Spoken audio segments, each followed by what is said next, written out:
স্বামীকে সবসময় পায়ের নিচে রাখতাম। এ যুগে তো নারীরাই সব, পুরুষের আবার প্রয়োজন কিসে? এমন মনোভাব আমার ছোটকাল থেকেই ছিল।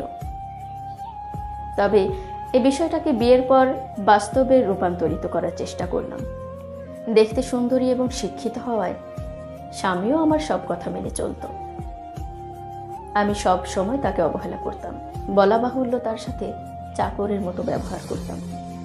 এতে করে নিজেকে অনেক মূল্যবান এবং দামি মনে হলেও মনের দিক থেকে মানসিক শান্তিটা কোথায় যেন হারিয়ে গেল।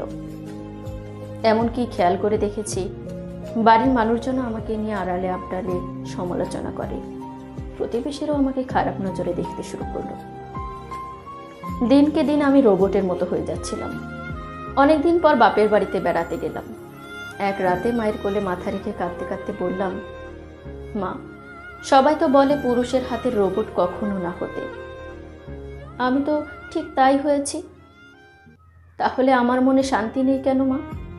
অন্য সব মেয়েদের মতো আমি কেন স্বামী সংসারে মন দিতে পারি না?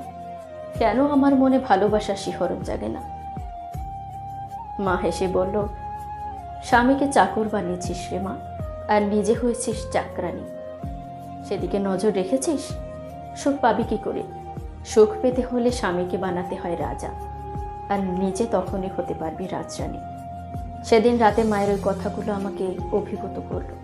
ঠিকই তো, স্বামীকে চাকর বানাতে গিয়ে আমি নিজেই চাকরানি হয়ে গেছি। সেদিনের পর থেকে স্বামীকে আমি সবসময় সম্মান করতে শুরু করলাম।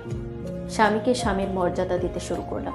স্বামীর সব কথা শুনি এবং ওনার সামনে নিজেকে পরিপাটি করে উপস্থাপন করি।